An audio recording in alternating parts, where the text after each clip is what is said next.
I came home early to my wife crying. They sent fake doctors to take my house. I had a trap. I came home a day early from my trip.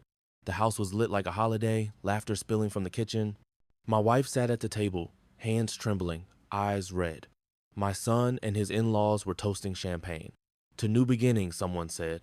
Before I could speak, the doorbell rang. Two men walked in wearing white coats. "Mr. Collins?" one asked smoothly. "We're here for your evaluation. Your family's concerned about your mental fitness." My son smiled tight, rehearsed. "Dad, it's for your own good. Once you sign the house over, they'll take care of everything." My wife whispered, "Please, just do it." They said it's the only way. I looked at them, calm. "Funny," I said, reaching into my jacket, because my lawyer and the police had been listening this whole time. Outside, sirens wailed. The champagne glasses stopped clinking. My son's face froze mid-smirk. "I guess 99% of you will hear this. Sigh and scroll past, not clicking like or subscribe.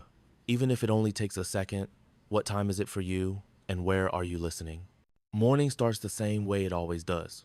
The ocean hums like a quiet machine outside my window, steady, reliable. I built this routine the way a man builds a wall against chaos, one deliberate brick at a time. The marble floor under my bare feet still holds the coolness from night. The air smells faintly of salt and coffee. I like that. Predictable things make sense. I'm 62 now, retired from mechanical inspection. 40 years of tracing faults in other people's systems has left me alert to hairline cracks. The kind that look harmless until the structure groans. My own life, at least until lately, has stayed level. No alarms, no cracks. My kitchen window faces the Pacific. The light filters through like an old photograph, soft at the edges. I take my coffee black, one sugar packet folded in half, the way my wife used to do it before the cancer took her too fast to adjust. On the mantle, next to her urn, stands a photo of our daughter Emily, 7 years old, freckles and a missing front tooth, holding up a seashell she found on a camping trip. That shell sits beside the frame still, polished smooth from years of my thumb running across its curve. I don't drink much anymore, but I keep a crystal wine glass on the counter. Every morning, I polish it until it catches the light just right. It's not about wine, it's about control. The slow rotation of the cloth around the rim clears my head better than prayer. A man needs something to keep his hands busy, or his thoughts start rummaging in places they don't belong. In the corner, my filing cabinet gleams, every drawer labeled with embossed tape. Taxes, mortgage, trust. The keys hang on a small brass hook above it. Order, proof, legacy, all in one place. After losing Emily and her mother, I learned that grief can't touch a man's records. Paper doesn't cry, and ink doesn't argue. The phone buzzes on the counter. A family group text. Brian, my son-in-law, has posted another photo from some rooftop restaurant. Cocktails, ring light glow, hashtags about partnership goals. He's pitching an influencer home tour series, apparently. I scroll past. He's always pitching something, always smiling into a lens like the world owes him applause. I tell myself it's none of my business. Still, something itches. He's 34, my daughter's husband, always calling me dad when he needs to borrow something, and Richard when he doesn't. The kind of man who thinks being clever is the same as being capable. The doorbell rings just after 9. I'm not expecting anyone. When I open it, the sunlight catches the mirrored lenses of Brian's sunglasses. He's wearing them inside, smiling too wide. "Morning, Dad. Brought you some artisanal sourdough. You can't get this stuff in the suburbs." He holds the loaf out like an offering, wrapped in paper that probably cost more than the bread. Before I can answer, he steps inside, filming a slow pan across the living room. "Man, look at this light. This is perfect, just perfect," he murmurs, more to his phone than to me. "Hey, you don't mind if Jess and I come down this weekend, right? Her parents are in town and they love the coast, thought we could all hang out, maybe do a little barbecue. You got the space." "In?" He says it like a compliment, but I hear the presumption under the sugar. "We should all use the house more, Dad. It's wasted on just you." I smile, but my jaw tightens. "It's been quiet here, Brian. I like it that way." He laughs softly, brushing past me toward the patio. "That's exactly why you need people around, old man. Keeps you young." "Old man." I don't answer. The ocean wind slips through the open door, cool and honest. Brian's cologne follows him, sweet, synthetic, overstaying its welcome. He finally leaves, talking into his phone about camera angles and brand vibe. I watch him go, the sound of his car fading into the hum of the sea. The house settles again. I wipe the counter, polish the glass once more, and set it down just so. Everything is back where it belongs. Almost. I should have locked the door behind him. Instead, I held it open and let the ocean breeze and something colder slip through. It started with a call just after noon. The kind that sounds harmless at first. I was cleaning the coffee pot, sunlight sliding across the counter in narrow ribbons. The phone lit up with Brian's name. Against my better judgment, I answered. "Hey, Dad," he began, voice dipped in honey. He only calls me Dad when he's about to want something. "I've been thinking we should do something nice down there this weekend. Jess's friends are visiting from LA, and they love to see the coast. Just an hour or two, nothing crazy." I stayed quiet, letting him fill the silence. It's a trick I learned after years of inspections. If you wait long enough, weak beams always show their cracks. He rushed in to patch it. "You always said Emily loved people here. Let us keep her spirit alive, you know. Just a few friends, a small toast. You'd be honoring her." The words hit like a slow knife. Emily loved people, yes, but she also loved peace. The soft hum of the ocean, the smell of lemon polish on a Saturday morning. He knew that. Still, he wrapped his pitch in her name, like a salesman dangling sentiment over a contract. I stared at the photo on the mantle. Emily, freckles bright against a blue sky, holding that seashell as if she'd found treasure. "You'll be invisible?" I finally asked. "Totally invisible," he said quickly. "Promise." From somewhere behind him, Jessica's voice chimed, high and rehearsed. "The lighting in your living room is so cozy, Dad. We won't touch a thing, just a few shots near the window. Cozy coastal vibe, that's what she called it. My home a vibe." I should have said no. But something in the way he said Emily's name, soft and deliberate, pinned me down. Grief can make you gentle, and manipulators, the skilled kind, know exactly where that gentleness lives. "All right," I said slowly. 1 hour, no filming in the bedroom, and don't touch Emily's things. He jumped in before I could change my mind. "You're the best, Dad. Seriously, it means a lot." He hung up before I could answer. The silence afterward was thick, like the house itself was holding its breath. I set down the sponge and reached for the shell. Its edge fit perfectly between my fingers, the same way it had for 20 years. The surface was smooth now, time had polished it, or maybe grief had. My mind wandered to last Christmas, Brian standing in my living room with that same grateful tone. "Dad, you've always believed in me." 20 minutes later, I was wiring him $12,800 to cover what he called an unexpected credit card issue. That night, he posted a photo of us, beer bottles raised, caption, "Family is everything." I told myself he meant it. I wanted to believe that. I set the shell back down and took a slow breath. Then I texted him, "Please wipe shoes, marble scratches easily." The message showed read. No reply. I looked around the living room, the afternoon light fading toward gold. For the first time, the space felt fragile, like something was about to give. I told myself it was fine. 1 hour, a few friends, boundaries set, lines drawn. Still, the unease lingered. I walked to the hallway where I keep my spare keys, 5 hooks, all labeled, front door, back gate, garage, basement, guest house. I stopped. One was empty. The front door key was gone. For a moment, I thought I'd misplaced it. I checked the counter, the drawer, the pocket of my jacket. Nothing. Then a faint image rose in my mind. Brian standing by that wall last week, leaning too casually, complimenting the hooks. "You're so organized, Dad. I should take a picture of this." He had, in more ways than one. I stood there a long time, the quiet thickening around me. Then I went back to the mantle, lifted Emily's shell again, and set it down carefully, perfectly centered like drawing a line with an invisible pencil. They arrived at noon, just as the sky cleared over the coast. I'd set 2 extra chairs on the patio out of courtesy, expecting a few friends, like Brian promised. I even brewed a fresh pot of coffee, because habit has a way of disguising discomfort. By 12:34, people had become 8. Laughter spilled through the front door before I even reached it. Brian strode in first, balancing a cardboard box of craft beer. Behind him, Jessica waved, camera already rolling. Relax, Dad. Everyone's family on the coast, Brian said, tossing his jacket onto the arm of my leather chair. The words everyone's family scraped something raw in me. I didn't remember inviting this family. The door was propped open like a shop entrance, shoes half on, half off. Sand from the beach smeared across my marble floor. One woman I'd never seen before, long acrylic nails, neon sweatshirt, wandered in holding a takeout bag. Hope it's okay we brought sushi, she chirped. It's fine, I said. The lie tasted metallic. I set coasters on the walnut table, a small act of civility, maybe desperation. Nobody used them. The first cold ring appeared within minutes, dark moisture bleeding into the grain. Oops, someone laughed. Don't worry, it's just water. And they didn't understand. To me, that table wasn't furniture.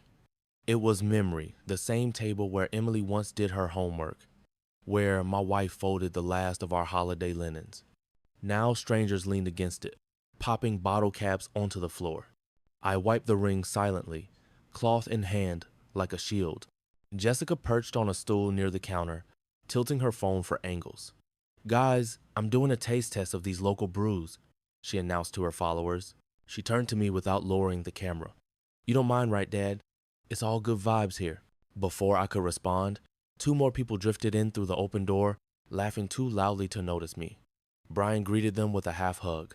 Cousins, he said. I'd never heard their names in my life. The sound grew music, clinking glasses, Jessica's high-pitched laugh. The house that once breathed quiet order now pulsed with other people's noise. I caught myself thinking of the last time Brian called me Dad before all this. Christmas, 3 years ago. The night I wired him $20,000 for the down payment on their house. He'd hugged me tight and whispered, I'll pay you back, Scout's honor. I almost believed him then. That was before I learned promises can rot when exposed to air too long. 1 hour had stretched into 2. The sun climbed higher, shadows slipping across the floor. We're almost done, Brian said, prying open another beer. Jessica posed in front of the window, my late wife's quilt draped around her shoulders like a prop. Vintage vibes. She laughed, twirling once for the camera. My stomach tightened. That quilt had covered my wife during her last days at home. I wanted to tell Jessica to take it off, but the words got stuck behind my teeth. Instead, I checked my watch. It's getting late. Brian patted my shoulder, cheerful as ever. We'll clean it all, Dad. You just relax, okay? Relax. That word again. Every time he said it, it meant the same thing. Be quiet. So I was. I retreated to the hallway to steady my breathing. That's when I noticed it, the empty space on the wall. The hook where I kept my spare keys, now bare. For a moment, I told myself, maybe I'd moved them. Maybe I'd been careless. But deep down, I knew better. The marble floor glinted with tiny flecks of sand. The table bore its faint new scar. Small injuries, but they whispered of something larger, something shifting just beneath the surface. I walked back into the kitchen, cloth still in hand, and took 2 photos. One of the ring on the table, one of the empty key hook. Non-arguments I could turn into facts later. I smiled politely when Jessica asked, Isn't this fun? It wasn't fun. It was documentation. I took one last look at the disarray, the open door, the laughter spilling out like smoke, and thought, every storm starts with a breeze someone mistook for air. The music clicked louder. The fridge door swung open and stayed that way like a mouth that only knows how to take. By the next afternoon, my house no longer sounded like mine. A Bluetooth speaker pulsed in the living room, deep bass thumping against the walls that once held silence. I turned it down, just one notch enough to hear my own thoughts again. Within seconds, Brian turned it back up, grinning. Vibe, Dad, he said, nodding to the rhythm like it was a favor. He said it as if my piece was something that could be remixed. Outside, someone shouted, We brought steaks, put 'em on your grill, Pops. The voice belonged to a stranger in mirrored sunglasses, holding a plastic bag of meat like an offering to the gods of entitlement. I'd never met him, yet somehow I was already Pops. I stepped to the deck. My grill hissed and smoked someone had lit it without asking. The sizzle of fat-hitting flame mixed with the smell of hops and something sour. I looked down. A splash of IPA glistened across the teak boards, already sticky, already staining. The scent of beer mingled with ocean air salt and disrespect sharing the same breeze. Hey, can we get some ice? Brian called from inside, his voice the tone people use with waiters they'll never see again. I didn't answer. I went to the fridge, pulled out a tray of cubes, and set it on the counter without looking at him. Jessica was already there, holding a slice of prosciutto to the light. "This is imported, right?" she asked, chewing before I could reply. "Oh my God, this is amazing." And their five. That prosciutto was meant for Sunday, for the one quiet ritual. I still kept wine, cheese, a book, the sea. I didn't correct her. I just opened a drawer, pulled out a rag, and started wiping the counters again. The rag came away gray. I swapped it out. Wiping had become my vocabulary when words wouldn't do. Cleanliness. A last stand against noise. The hallway baseboard bore a new scuff. Low and wide, someone's heel dragging against the paint. I crouched, thumb tracing the mark. Mud. From the deck. I followed the faint track across the floor until it ended near the guest bathroom, where towels hung in a careless heap. I refolded them slowly, one corner aligning perfectly with the other. Small acts of ownership. In the living room, laughter erupted. Jessica's voice rose above it. "Guys, this place is so aesthetic." I looked toward the bedroom door still closed, as it had been since the day I lost my wife. I pressed my palm against the wood, feeling the faint hum of music through it. The wood felt alive, or maybe it was me remembering the last time she'd slept behind it. I dropped my hand and locked the door quietly. Then I walked to my study. The camera feed opened on my laptop. Front door, side path, backyard gate. 4 unfamiliar faces appeared in clips over the past hour. 2 men, 2 women. No texts. No calls. Just bodies arriving like they belonged. I took a screenshot of each clip and labeled them un auth, guess 1 to 4. Evidence doesn't care about politeness. Neither does trespass law. From the hallway came Jessica's voice again, louder now, sugary, and rehearsed. "Okay guys, house tour time. Wait till you see this view." I stepped out just in time to see her filming, moving room to room like she owned the air itself. She panned across the kitchen, the patio, and finally toward the bedroom door. Her camera lingered there for a heartbeat too long, the closed door, the one boundary that still stood. I didn't say a word. I just watched the red recording light blink, blink. Outside, the ocean wind pushed through the open slider, carrying laughter, grills, smoke, and the faint static of an overplayed song. The house felt crowded, yet I'd never been more alone in it. By late afternoon, the house had settled into that uneasy calm that follows overstayed company, the kind where even silence feels borrowed. The last of the so-called friends lounged on the couch, scrolling their phones, half listening to Jessica narrate her day into hers. "We'll clean up in a sec," she promised, though she hadn't lifted a finger since noon. Then she looked at Brian and said, "It's getting dark. Maybe we should just crash here tonight?" Her voice softened, that practiced lilt she used when negotiating brand deals or dinner reservations. "The drive's long, and we've got that sunrise collab tomorrow, ocean light, golden hour, you know." Brian turned to me, wearing that half smile that used to mean charm but now looked like calculation. "Makes sense, doesn't it, Dad? We'll leave it better than we found it, promise." He said it while moving my lamp across the room for what he called better light. My jaw clenched. "This house isn't a set," I said, each word deliberate. "It's my home." Jessica paused mid-recording, blinking at me as if I'd spoken another language. "Oh, come on, Dad. It's just one night. You've got like 5 bedrooms." She pointed the phone toward herself, pouting, the camera still rolling. "Sometimes people just don't get content creation," she told her invisible audience. She had no idea I remembered the first time I'd met her 10 years ago, wide-eyed, fresh out of college, clutching an acceptance letter she couldn't afford to use. Her father refused to pay her first semester. I did, quietly. I wanted her to have the kind of start Emily never got. Maybe that was my mistake, thinking generosity could teach gratitude. Jessica glanced toward Brian again. "Babe, explain it to him," she said, voice sugar-coated, fingers still flicking through her phone. Brian shrugged. "It's practically our family house, right? We're not strangers." The words hit harder than they should have. Our family house. I thought of the title deed in my filing cabinet, of the mortgage I'd paid off penny by penny over decades. Ownership doesn't fade with age, but respect can evaporate overnight.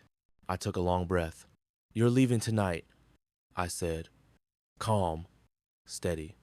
My voice low enough that even the house seemed to hold still. Jessica rolled her eyes. "We'll be up early and out. You won't even notice." But I did notice every shift, every attempt to inch the boundary line further. My silence must have unnerved her. because she switched tactics, her tone softening again. I just thought Emily would have wanted us to enjoy this place. She loved the coast. That name again, Emily. My daughter's memory used like a key to unlock my patience. For a moment, I said nothing. My mind flickered back to 2 years earlier when Brian called about a rough patch in the market. He'd lost $8,000 day trading. It's temporary, he'd said. We're just behind on rent. I wired the money the same day. He replied with a single heart emoji. That was all. Now, standing in my living room, watching him cradle a beer while Jessica debated lighting angles, I realized how much of my kindness had gone unacknowledged, or worse, repurposed. They left eventually, arms full of leftover drinks and props. Thanks, Dad, Brian said on his way out, clapping my shoulder with the weight of a man who thought he still had me figured out. Jessica breezed past last, phone still raised, whispering into the camera, "Some doors just want to be opened." Her fingers brushed the knob of my bedroom door as she passed. I waited until the sound of their car faded down the street. Then I turned off the speaker, closed every window, and walked to that door. My hand rested on the lock, cool metal against warm skin. I turned it twice. I checked the lock again with a tenderness that would have embarrassed a younger man. Dusk hung low over the coast, the kind of half-light that makes everything look softer than it is. From the study window, I could see the string lights Brian had hung across my patio without asking. They flickered against the glass, casting warm patterns on the deck I'd stained myself last spring. The hum of conversation drifted through the open slider, the kind of laughter tuned to sound effortless but heavy with self-satisfaction. I was about to close the blinds when Brian's voice cut through the noise.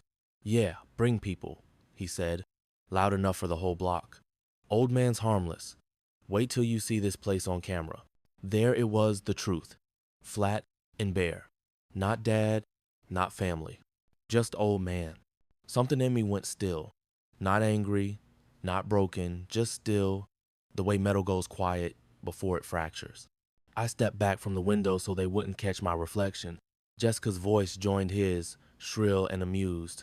"Make sure to bring your ring light," she called. "We'll shoot some nighttime content." I closed the slider gently and turned toward the study. The air in there always felt cleaner, organized, rational. It was my control room. My filing cabinet gleamed in the lamplight, the drawers labeled with care. Taxes, trust, deed, insurance. The tools of a man who planned for chaos before it arrived. I sat down at my desk, opened my laptop, and created a new folder. I named it Evidence. Inside, I started saving everything. Screenshots of Jessica's public house tour teaser, clips from my security cameras, photos I'd taken earlier of the water rings on my table, the missing key hook. Every file dated, titled, precise. Order, even in intrusion. On the desk lay a small notebook I'd used during my years inspecting turbines. I flipped it open to a blank page and began jotting. June 12, 7:46 p.m. Audio, Brian to unknown friend, Hill Cave. He always does. The pencil didn't shake. That was a good sign. I'd spent decades studying how systems fail. It's never the storm that breaks them, it's the hairline crack that no one respects until it becomes a fault line. I'd built machines to withstand pressure, and now I was learning the same principle applies to people. You don't scream at the strain. You measure it. You collect the whisper. Through the window, I saw the patio lights glow brighter. Brian's silhouette moved like he owned the space, gesturing with a beer bottle, showing off what he didn't earn. The grill hissed again. Someone shouted for music. I took out my phone and opened the door camera app. The screen displayed a timeline, 2 new clips. Unknown guest entering from the side path, no heads-up call, no text. I saved both videos, labeling them Unauth Guest 1-2. My cursor hovered over my email tab. For a moment, I considered hitting compose. To Dana Chu, attorney. Subject, potential trespass escalation. Brief summary attached. I typed a few lines. Dana, I may need formal advice regarding property boundaries and consent violations. Attaching some photos for now. Richard. Then I stopped. I didn't send it. Not yet. You don't call for backup until the alarm truly sounds. Still, the draft sat there like a chambered round, ready, silent, waiting. Out on the deck, Brian's laugh rose above the music. Hill Cave, he always does. That one sentence burned itself into memory. clear as any blueprint I'd ever read. The lights outside flickered again, bouncing off the glass, and I saw movement at the gate, headlights sweeping across the driveway, a rideshare idling. 3 new figures stepped out, carrying coolers, more guests. The second wave. I closed the laptop slowly, the folder evidence glowing faintly on the screen like a quiet promise. I didn't raise my voice. I raised my standard. Outside, the night shifted. The ocean air felt thicker, warm bodies and cold intentions blending in the dark. By 8 o'clock, the front gate was swinging like a revolving door. Every few minutes, another car door slammed, another laugh burst through the night. The second group had arrived 15, maybe more. They came in pairs and trios, carrying grocery bags that clinked, the smell of cheap beer and wet sand following them in. Okay, gang house tour. Brian's voice boomed, live on his phone, his grin all teeth and performance. He walked backward through the hallway like a host on a budget reality show. Wait till you see this view. My private life had become public theater. The marble floor was slick, with footprint sand mixed with something sticky. Beer cans multiplied across the counter, cold and sweating, their condensation pooling in small circles like stains of carelessness. A stranger opened my fridge, half crouched, rummaging. You got ranch? He asked, without looking up. No, I said simply. He chuckled, like I'd made a joke. Jessica floated past in a white linen dress, holding her phone high. You won't believe this closet, you guys, she told her followers. She opened the guest room door wide, filming the linen shelves, the framed photo of Emily that had once sat in the hallway. She'd moved it, apparently, for lighting. Vintage coastal aesthetic, she added. Voice, sugar, sweet. I opened a window, trying to flush out the staleness. Ocean air drifted in, battling the smell of beer, vape, haze, and grilled meat. The sea always smelled clean salt, wind, distance. But tonight, even the breeze seemed unwilling to stay. Someone tracked grit through the hall, leaving a dark stripe on the white marble like a scar cut into a face that had once smiled. I followed it with a rag, wiping, rinsing, wiping again. Each pass of the cloth steadied me. Counting strokes helped. 1, 2, 3, 4. Kindness without boundaries is a lit fuse. Mine had been long, carefully coiled, meant to keep the peace. But the match was struck the moment he called me dad to unlock a door he didn't earn. I checked the exterior cameras on my phone. New clips every minute faces, cars, timestamps. I zoomed in on license plates, taking screenshots. The drizzle outside made the driveway gleam under the motion light. People's shoes left muddy crescents when they stepped in. I cataloged them silently. In the living room, someone yelled, "Bro, turn it up." The Bluetooth speaker thumped again, bass shaking the shelves where my wife's porcelain vases stood. I reached over and steadied one. Her favorite, the one we'd bought on our 25th anniversary trip to Santa Barbara. I kept my hand there longer than I needed to. Then a sound different, a ping. Jessica's voice floated above the music. We're live. The comment bubble count began ticking upward on her screen. Hey guys, she said, smiling into her camera. So we're hanging out at this incredible beach house tonight. Wait till you see the decor total hidden gem. The chat lit up with hearts. Someone typed, "Where is that?" Jessica turned toward the window. Behind her, the coastline glittered faintly. My deck rail, my trees, the curve of the bay, all of it recognizable to anyone who'd ever visited. Me jaflokt. I didn't interrupt, I didn't shout. I stepped back into my study and opened the folder labeled Evidence. I took screenshots of the live stream, freezing her grin mid-sentence, capturing the timestamp, the viewer count, the background, public broadcast, no ambiguity. Through the door, laughter erupted again. Bigger now, louder. The house that had been a sanctuary for decades was changing temperature, warm air filled with cold intention. I didn't argue with the storm. I finished latching my windows. The laughter had dimmed into that low, reckless hum of people who believed the night belonged to them. I could hear Jessica's voice rise above the noise, too cheerful, too rehearsed. Okay guys, special sneak peek, don't tell anyone we're doing this. End. Her live stream was still rolling. The comments kept flickering across her phone screen as she moved through my hallway, narrating like she owned it. Then came the sound that froze me, the creak of a door hinge that hadn't moved in months. My bedroom door. She said it softly in a mock whisper. Oops. The camera swung across the bedspread my wife had chosen, the faded blue cotton with stitched shells along the hem. It drifted over the cedar chest at the foot of the bed, the one that still held Emily's drawings. A quick zoom, a chuckle. Aw, childhood art, so sweet. Then her hand reached the mantel. My daughter's seashell Emily's shell, the one she'd found when she was 7, shouting that it sounded like the ocean inside. Jessica lifted it delicately between her fingers, held it up to the camera, and said with that sugar-smeared smirk, "Aw, look, somebody kept their little girl's things. So sweet." Oh, that's when the line snapped.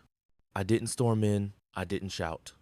I stepped into the doorway and stood still enough that the sound dropped out of the room.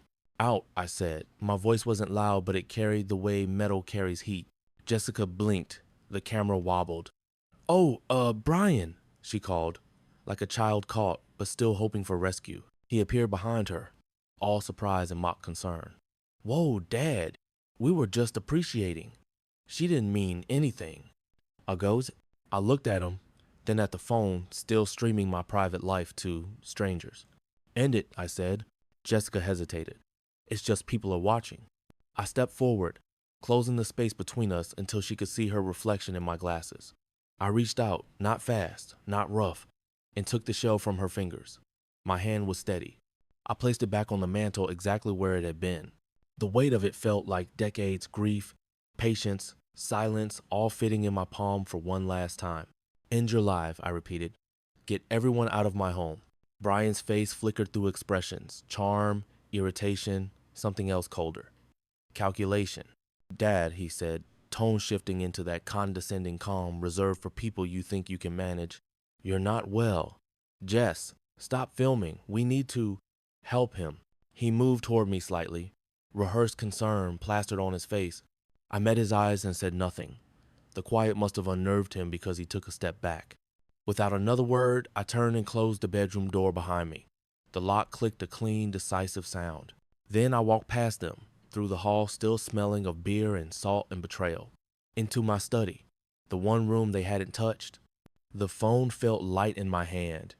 I unlocked it, opened the Notes app, scrolled through the evidence folder, photos, clips, timestamps, and now this. Jessica's live stream, already public, her hand on a dead girl's keepsake. Proof wrapped in arrogance. Some moments asked for speeches. This one asked for a dial tone. I sat down at my desk, thumb hovering over the screen. Then I tapped 911. When the operator answered, my voice didn't shake. "I have trespassers who refuse to leave." The house had gone eerily still, the kind of silence that follows after something sacred has been broken. I sat in my study, the oak door shut behind me, shutting out their laughter, their excuses, their noise. The air smelled faintly of lemon oil and paper my scent of order. My hand didn't tremble as I reached for the landline. This wasn't rage. Rage burns too fast. This was precision. I placed my phone beside the receiver, hit record, and began the call. 911, what's your emergency? Trespassers refusing to leave, I said evenly. 1274 West Ridge Drive. 0. Are they family members, sir? By law, they're guests. By conduct, they're not welcome. Through the door, I could hear the tone shift in the living room laughter fading, replaced by whispers. Jessica's voice cut through, sharp and anxious. "He's calling! What do we do?" Brian's was lower, a forced calm. "He's bluffing." Then louder. "Dad, come on, we're family. Don't embarrass yourself." I didn't answer. I opened the top drawer of my filing cabinet, the one labeled property. Inside lay my house deed, the insurance policy, and Emily's photo. I slid the deed into a manila folder marked Lego. Then, almost as an afterthought, I placed her photo on top. Not as evidence, as reminder. I had built this life brick by brick, paycheck by paycheck, every mortgage payment, every repair, every inspection, proof of responsibility. What had they built? An image, a following, a habit of taking shortcuts through other people's effort. A soft knock came at the door. "Dad," Brian tried again, gentler now. "You're overreacting. We were just celebrating. You know how much Emily loved gatherings. She'd want this." I closed the drawer slowly. "You've said enough, Brian." Silence stretched thin as a wire. Then came a harder bang. "You're making a mistake." "No, I was correcting one." I glanced at the clock, 8:43 p.m. Outside, through the narrow window, a faint red glow pulsed against the trees. Sirens in the distance, growing louder. Jessica's voice wavered. Oh my God, he actually called them. Brian's tone turned to anger, brittle and theatrical. He's not thinking straight. He's confused. Jess, start recording, in case we need proof later. The irony wasn't lost on me. I rose from my chair, straightened my shirt cuffs, and walked toward the door. My reflection in the glass cabinet looked unfamiliar, older, yes, but also steadier. My late wife used to say I had a stillness that scared the lazy. Maybe she was right. The sirens drew closer, then stopped. The faint echo of a car door, footsteps. I opened the study door. The hallway light spilled in, casting long shadows across the marble floor. The living room was chaos, frozen in motion, half-empty cans, spilled drinks, startled faces. Jessica clutched her phone to her chest. Brian's jaw worked, searching for the right lie. Then the first flash of red and blue washed over the walls, soft at first, then bright flickering. The sound of the front doorbell followed, sharp and official. Brian turned toward me, his smirk cracking under the strobe of authority. Dad, please, don't do this. You'll regret it. I looked at him calmly, my voice low and clear. I already regret not doing it sooner. Through the window, the reflection of police lights rippled over the marble, painting it like moving water. Justice doesn't knock. It announces itself with lights and a clipboard. When the police arrived, the air in the house seemed to reset music off. Laughter strangled mid-sound. The guests froze like mannequins caught mid-motion. 2 officers stepped inside, uniforms damp from the drizzle, body cameras already blinking red. Evening, sir, said the first officer, Reeves, tall, measured, eyes scanning everything. We got a call about a trespass. Before I could speak, Brian stepped forward, wearing the face of a man performing grief. Officers, thank you for coming. My father-in-law's confused. He's been forgetting things lately. We were worried, Jessica added, soft and shaky. He gets anxious when there are people around. We didn't mean to upset him. It was theater, bad theater, but well rehearsed. I recognized the tactic instantly. Invert the truth, make the sane man defend his sanity. Reeves turned to me. Sir, you the homeowner? I didn't flinch. I handed him my driver's license, the deed, and a printed copy of last year's homeowner's insurance. Title's in my name, I said calmly. I invited them for 1 hour. They've been here 6. They live streamed from my private bedroom without permission. You can confirm the footage, it's public. Jessica blinked, her mascara starting to smudge. We were just showing people the decor. He's twisting everything. Reeves's partner, Officer Hale, tapped his body cam. Ma'am, is that true? You were recording a live stream? Her voice wavered. It was just content. Everyone does it. Oh. Brian jumped in. We were helping him feel less lonely. He's been fragile since his daughter passed. That one stung, but I didn't let it show. I simply pointed toward my study. My records are all there, taxes, trust documents, and a folder marked evidence. You'll find timestamps, photos, and the original text where I said no overnight guests. Reeves accepted the papers, flipping through each page. The professionalism in his posture shifted. Sir, he said to me, we're going to separate everyone while we sort this out. Of course.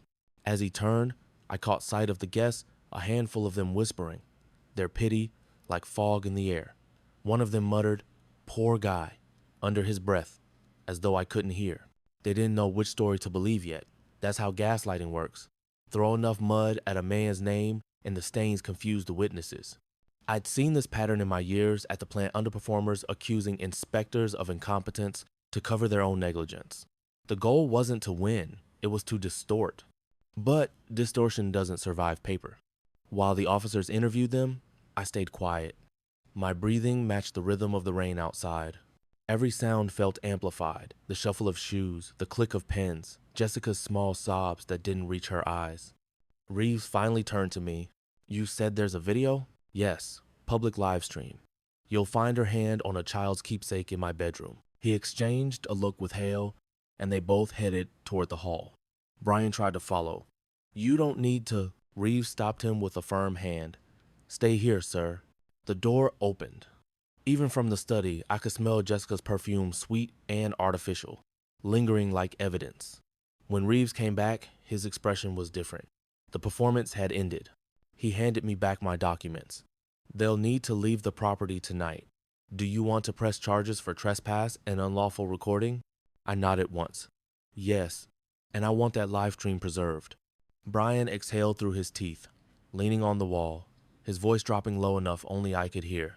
You'll regret this. I met his stare. Steady. Not tonight.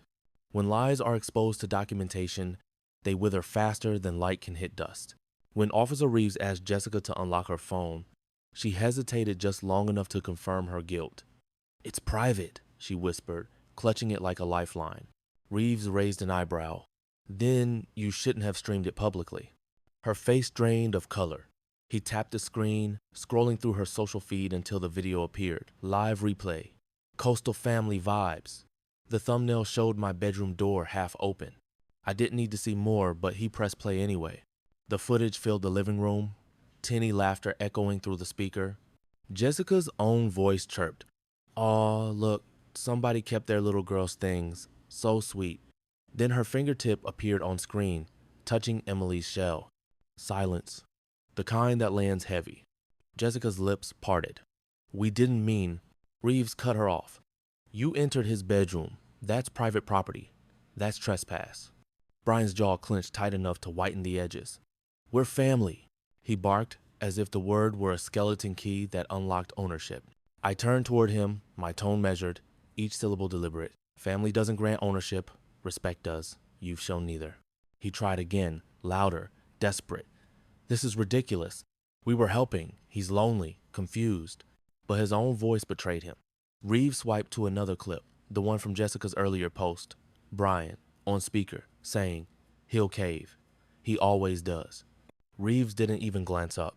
That you? Brian stammered. Out of context. Context is that you brought uninvited guests, ignored his conditions, and filmed his home without consent.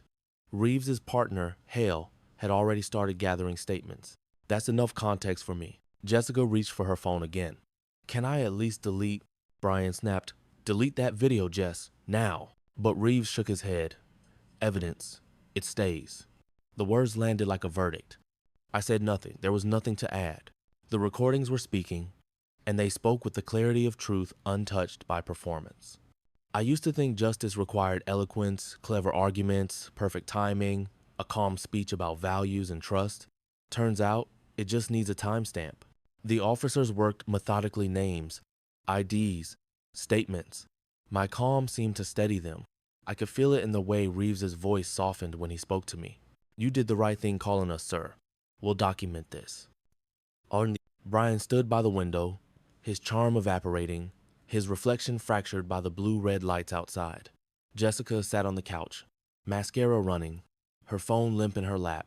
Around her, the same friends who had cheered her on now stared at the floor. Finally, Reeves handed me his card.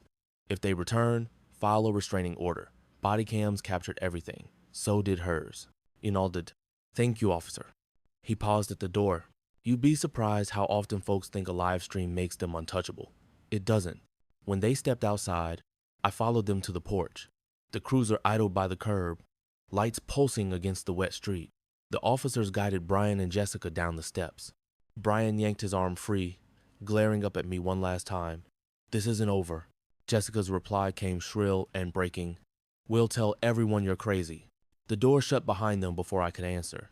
For a moment, I stood in the stillness, feeling the pulse of my own heartbeat, syncing with the distant hum of the patrol car pulling away.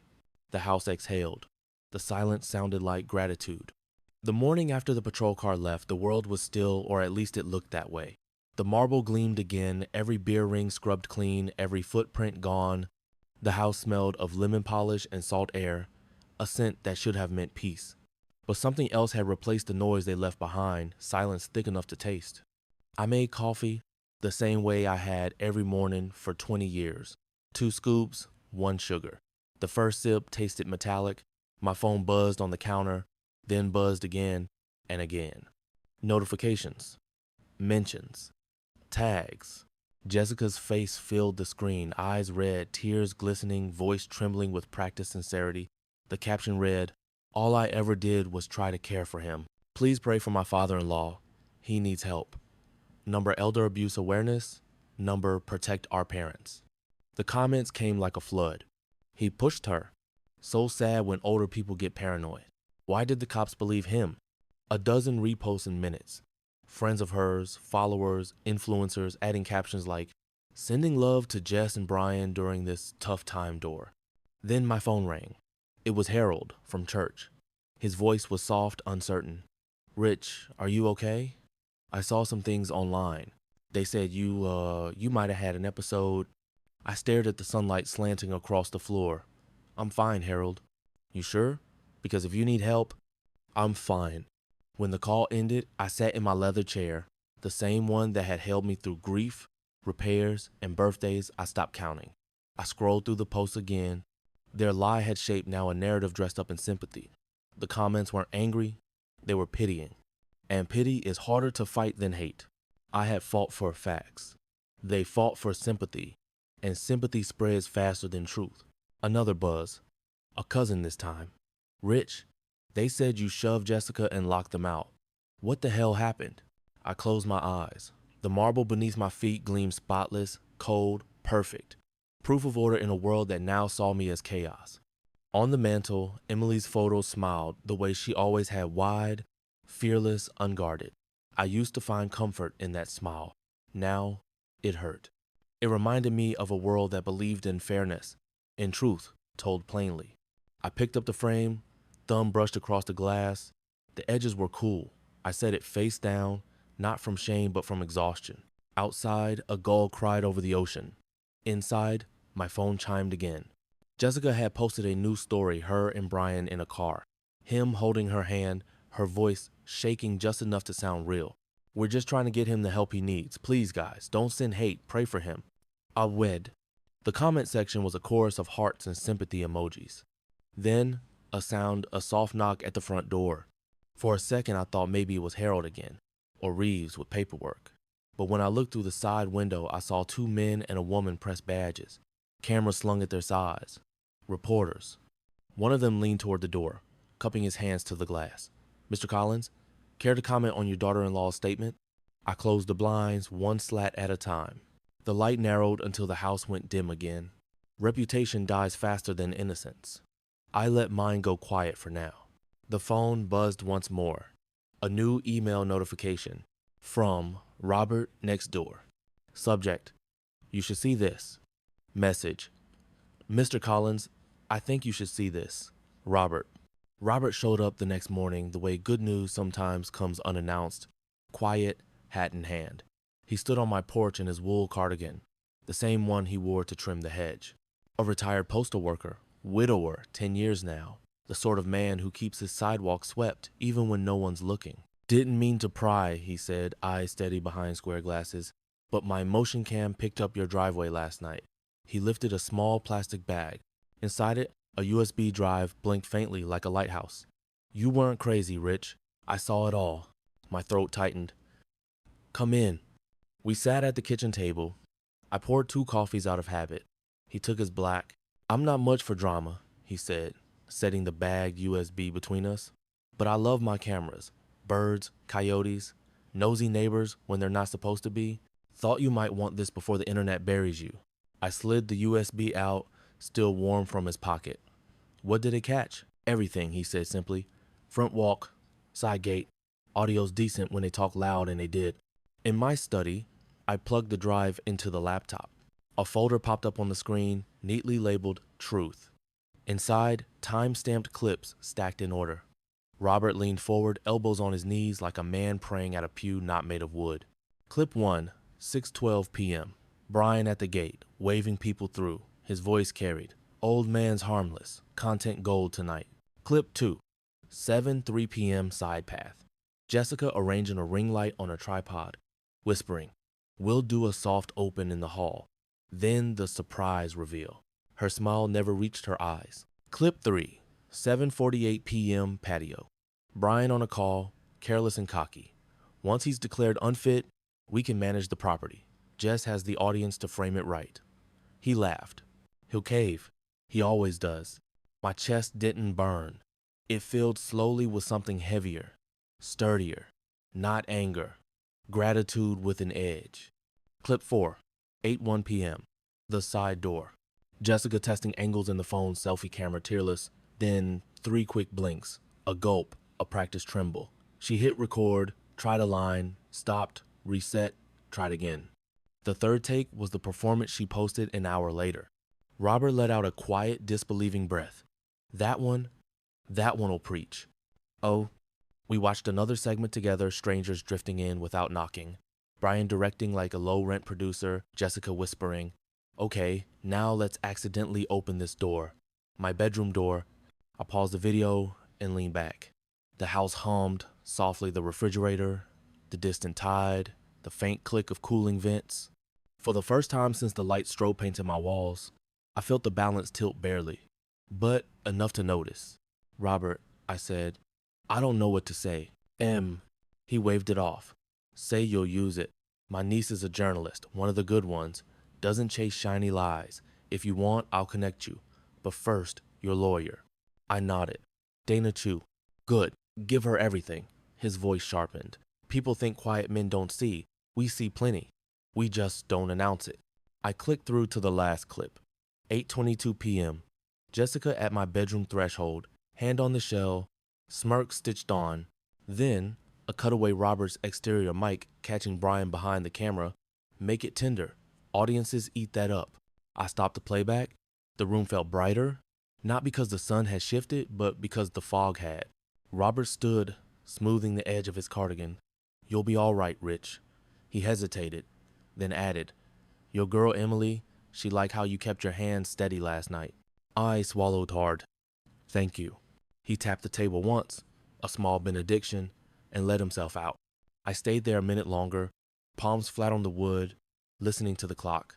Then I opened a new email to Dana Chu. Subject: defamation suite plus trespass, evidence attached. Body: Dana sharing security footage from neighbor plus public live stream clips. Includes audio of intent to declare me unfit to manage property. Please advise on restraining order, civil trespass, and defamation. Also, potential preservation letter to platforms. Justice, it seemed, like to knock softly just once at the right door. By Monday morning, I was no longer the man wiping beer rings off his table. I was a client, a plaintiff, a man with documentation. Dana Chu's office in Santa Barbara smelled like toner and jasmine tea. She'd been my late coworker's daughter, bright kid, now a sharper attorney. Her space was all glass and order, color-coded files, humming printer, 2 monitors glowing like stage lights for truth. She stood behind her desk, ponytail tight, glasses low on her nose. "I watched everything, Rich," she said, sliding Robert's USB into her laptop. "You have a slam dunk. On screen, the evidence unfolded with precision. Timestamps, voices, angles, Brian's smirk, Jessica's fake tears rehearsed. His line, once he's declared unfit, we can manage the property, played like a confession in surround sound. Dana didn't flinch. She only wrote notes, each one a bullet fired cleanly onto yellow legal paper. "They wanted a story," she said finally, clicking the pen shut. "Let's give them one with exhibits." Her printer came alive, spitting out drafts, cease and desist notices to Jessica, formal defamation letters to her sponsors, a supplemental report for Officer Reeves' case file, and a draft of a civil suit. Collins versus Graham et al. I signed where she pointed. Each pen stroke felt like reclaiming a piece of ground they'd trampled. When we finished cataloging, she looked at me over her frames. "You don't need to defend your character online. Just state the facts. People remember who keeps their voice calm when everyone else is screaming." I nodded. "What should I post?" "Keep it simple," she said. "1 sentence. No hashtags, no emotion, just the truth." Fool. Back home that afternoon, I sat at my desk, the same oak desk that had once held my wife's Christmas cards and Emily's school drawings, and opened my Facebook account, the place where the lies had spread fastest. I typed, "Facts over fiction. Legal action underway. RC." That was it. 22 words. I attached nothing, no photo, no anger. I hit post. Then I closed the laptop and let the stillness return. Outside, gulls carved white streaks through the afternoon sky. The ocean was calm, the way I used to be before kindness had been mistaken for permission. I opened my filing cabinet again, my sanctuary of logic and order. Inside, each folder sat labeled in perfect sequence: taxes, trust, property, legal. I added a new one: defamation. Inside it went Dana's letters, the printed screenshots of Jessica's posts, and a copy of Robert's statement. Then I placed a USB drive beside Emily's photo. Her gap-toothed smile seemed to hold approval quiet like her mother's. I touched the glass. "We're steady now," I whispered. At 8:10 p.m., my phone buzzed. A new notification. "Brian Graham replied publicly to your post." I opened it. His words glared back in smug certainty. "You can't sue family." I exhaled slowly. "You're wrong," I said aloud to the empty room. "Legally and morally. Because family, I'd learned, isn't who shares your blood, it's who respects your boundaries." I turned off the light in the study and stood for a moment in the doorway, letting the shape of the room settle into shadow. For the first time in weeks, my hands were steady, my breathing even. They turned me into a headline. I turned the headline into evidence. Tomorrow, Dana would file the papers. By the next sunrise, truth would start walking again, this time on record. Justice arrived quietly, almost shy. No sirens, no speeches, just a calm morning news clip tucked between a weather update and a segment on local fishing permits. The headline read, "Fake wellness visit, family faces trespass and defamation claims." They played Robert's footage, first time stamped, crystal clear. Brian's voice came through the speakers. "Once he's declared unfit, we can manage the property." Then Jessica's fake giggle, her hand hovering over Emily's seashell, her smirk before calling it sweet. The air in my kitchen went still. The anchor's tone softened midway through. "Mr. Collins provided verified footage and police documentation. Civil settlement pending. No commentary, no pity, just the truth, finally visible." 2 days later, we sat at the courthouse in Santa Barbara. Dana, calm as ever, spread the papers across the oak table like a surgeon laying out instruments. "Here's how this goes," she said. "Public apology, full retraction, $42,000 in damages, and they sign a non-disparagement clause. Otherwise, trial and everything goes public." Brian looked like a man trying to swallow glass. Jessica tried tears, but the officers nearby had seen better performances. "We didn't mean harm," she said. "We just wanted views." Dana didn't blink. "Then you got 'em. Now sign." Their pens scratched across the page. It sounded like surrender. Outside, cameras waited. Jessica mumbled something about misunderstanding, but the microphones caught every tremor in her voice. For once, there were no filters, no edits, just consequence. By nightfall, her accounts were gone. Every photo, every family vlog erased. Brian's employer issued a statement the next day. "We do not condone behavior inconsistent with professional integrity." He was suspended indefinitely. I didn't post or brag. I didn't gloat. The facts had spoken for themselves, and I had nothing left to prove. That afternoon, my phone buzzed with a message from Harold, an old friend from church. "Rich, we saw the report. I'm sorry I doubted you. Guess quiet men keep the best receipts." I smiled. "Guess we do." Later, the HOA chair dropped by, holding a bottle of sparkling cider. "Glad to have you back at the meetings," he said. "We've missed your calm voice." Calm. The word felt right again. As the sun sank, I stood by the window and watched the light crawl across the marble floor, the same floor that had once felt like a battleground. Now it glowed warm, clean, forgiving. I opened the filing cabinet one last time and placed the settlement documents inside, behind the folder labeled defamation. Then I closed the drawer. The latch clicked softly, final, satisfying. Justice didn't erase what they'd done, but it gave shape to the truth. And sometimes, that's all a man needs to breathe easy again. The house was quiet. The ocean moved beyond the glass. Peace had weight to it earned, solid, real. Months passed, and the noise of the world faded like a tide retreating. The lawsuits, the headlines, the gossip, they all dissolved into silence.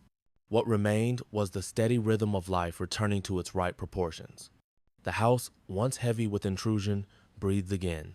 Fresh paint on the baseboards, clean curtains swaying in the breeze, the faint hum of the refrigerator in the kitchen, it all sounded like forgiveness. I'd spent years building this place with my hands, but only now had I learned how to protect it with my mind. Morning light spilled through the window, catching the grain of the oak floor. I sat in my leather chair, coffee warm in my hand, the ocean visible beyond the glass. On the side table lay an envelope from Dana. Inside, a single-page note. Final payment received. Case closed. No fanfare, no speeches, just closure. I filed the letter neatly into the drawer marked defamation and closed it softly. The latch clicked a small sound, but it felt like a full stop at the end of a long, exhausting sentence. Emily's photo stood upright again on the mantel. Her 7-year-old grin, still gap-toothed and bright, seemed to carry more light than before. I placed the little shell she had found years ago beside her picture, polished smooth from time and memory. A postcard leaned against the frame, Robert's handwriting looping across the back. BBQ this Saturday. No cameras allowed. I laughed aloud. It had been a long time since laughter felt natural. I poured water into the orchid pot, my wife's plant, still stubbornly blooming after all these years. I moved it closer to the window, where the sun could find it. The air smelled of salt and lemon oil. Simple things, honest things. At my desk, I opened Emily's old notebook, its pages still lined with doodles of stars and hearts. I turned to a blank page and wrote, in slow, deliberate pen strokes, kindness is not weakness. It is only safe when guarded. The ink bled softly into the paper like truth sinking into soil. Outside, gulls drifted over the water, their shadows sliding across the porch. I opened the window. The breeze carried in the scent of the sea, sharp, clean, alive. The curtains fluttered like breath. I had once thought justice would sound like thunder, but it didn't. It sounded like this: the steady hum of a refrigerator, the soft clink of a mug being set down, the whisper of safety returning home. I looked at Emily's picture again, the afternoon light warming her smile. You'd be proud of me, kiddo, I said quietly. The room seemed to brighten, just a little. I leaned back in the chair, letting the rhythm of the waves fill the silence. The world outside moved on, as it always does, but inside these walls, peace had finally come home.